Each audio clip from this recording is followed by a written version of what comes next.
Assalamualaikum warahmatullahi wabarakatuh. Halo teman-teman, perkenalkan nama saya Tri Widya Putri dari Prodi Pendidikan Teknik Mesin 2018 Universitas Sriwijaya. Kali ini kita akan membahas tentang korosi dan teknik pelapisan, serta akan memperhatikan efek laju korosi logam Peru terhadap lingkungan yang basah, lembab, dan kering. Apa itu korosi? Ya, jadi korosi atau perkaratan merupakan kerusakan benda-benda yang berbentuk logam akibat dari pengaruh lingkungan. Korosi dapat terjadi sebagai akibat adanya interaksi logam dengan lingkungan yang bersifat korosif. Lingkungan yang bersifat korosif ditandai dengan lingkungan yang mengandung uap air. Mekanisme terbentuknya korosi. Proses terjadinya korosi merupakan proses elektrokimia. Elektrokimia adalah proses terjadinya reaksi redoks secara spontan. Contohnya, korosi pada besi akan membentuk oksida besi. Besi akan teroksidasi oleh oksigen dari udara dan akan membentuk korosi.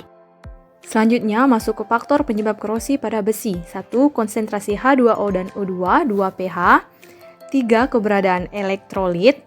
4. Ada suhu. Dan yang kelima, galvanic conflict. Jenis-jenis korosi. Ya, yang pertama itu ada 1. Uniform atau general corrosion, merupakan jenis korosi menyeluruh secara permukaan logam yang terekspos dengan lingkungan. Yang kedua, ada galvanic corrosion, adalah jenis korosi yang terjadi ketika dua macam logam yang berbeda berkontak secara langsung dalam media korosif. Yang ketiga, selective leaching corrosion adalah korosi selektif dari satu atau lebih komponen dari paduan larutan padat. Hal ini juga disebut pemisahan. Yang keempat ada cherep corrosion, korosi celah mengacu pada serangan lokal pada permukaan logam atau berbatasan langsung dengan kesenjangan atau celah antara dua. Yang kelima, fighting corrosion, korosi adalah lingkungan dari permukaan logam yang dibatasi. Yang keenam, intergranular corrosion, kadang-kadang juga disebut korosi yang terindeksik. Yang ketujuh, stress corrosion, korosi retak adalah proses retak yang memerlukan aksi secara bersamaan dari bahan perusak karat dan berkelanjutan dengan tegangan tarik, tidak termasuk pengurangan lagi. Yang kedelapan, erosion corrosion, mengacu pada tindakan gabungan yang mengakibatkan korosif. Selanjutnya, kita masuk ke cara mencegah korosi.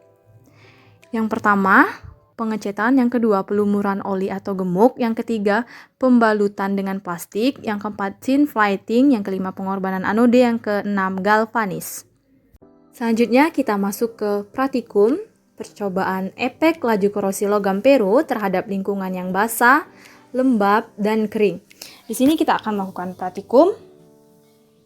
Ya, tujuan dari praktikum ini yang pertama, 1. Siswa atau mahasiswa dapat melihat laju korosi logam Peru yang terjadi pada berbagai lingkungan. 2. Siswa atau mahasiswa dapat menentukan mana yang paling cepat terkorosi. Ya, jadi siswa atau mahasiswa dapat menentukan mana yang paling cepat terkorosi. Selanjutnya, kita masuk ke alat dan bahan dalam praktikum ini. Alat dan bahannya, alat 1 gelas ukur 3 buah, 2 stopwatch, 3 tali atau benang. Bahannya ada paku 3 buah. Yang kemudian ada material korosif, campuran pemutih dan asam asetat. Ya, bisa dilihat di gambar ada campuran pemutih dan asam asetat. Langkah kerjanya, yang pertama, siapkan alat dan bahan yang akan digunakan saat praktikum berlangsung, mulai dari paku, benang, dan gelas ukur. 2. Siapkan 3 buah paku ikat, 2 paku menggunakan benang di bagian kepala paku. 3. Setelah ikat bagian kepala paku, ikatkan benang ke kayu. 4. Isi ketiga gelas ukur dengan cairan korosif asam asetat plus pemutih dengan takaran yang sama. Ya, bisa dilihat. 5. Letakkan masing-masing paku di samping cairan korosif. 6. Masukkan paku secara bersamaan. 7. 1 paku terendam sepenuhnya. 8. 1 paku hanya sebagian terendam. 9. 1 paku tidak terendam. 10 hitung. 11 lihat kacamata. Ya, bisa dilihat di sini kita mulai masuk ke percobaan. Ada di gambar, ada 3 buah paku yang diikat dengan menggunakan benang. 1 paku terendam sepenuhnya. 1 paku hanya sebagian terendam. Dan 1 paku tidak terendam sama sekali. Kita tunggu sampai sekitar 20 menit sampai paku terkorosi. Lihat kasat mata perubahan yang terjadi dan bisa dilihat jadi paku yang terendam basah yang memiliki cepat mengalami terkorosi karena dia langsung teroksidasi dengan cairan korosif. Jadi bisa disimpulkan dari percobaan yang telah dilakukan, kita dapatkan bahwa paku yang paling cepat berkarat adalah paku yang terendam basah dibandingkan dengan paku setengah terendam lembab dan paku digantung, karena perkaratan pada paku terendam sangat dipengaruhi oleh oksigen, asam asetat plus pemutih yang memberikan warna benda dan warna cairan elektrolit yang berbeda. Maka dari itu, paku yang terendam basah. Terima kasih, semoga video ini bermanfaat untuk kita semua. Wassalamualaikum warahmatullahi wabarakatuh.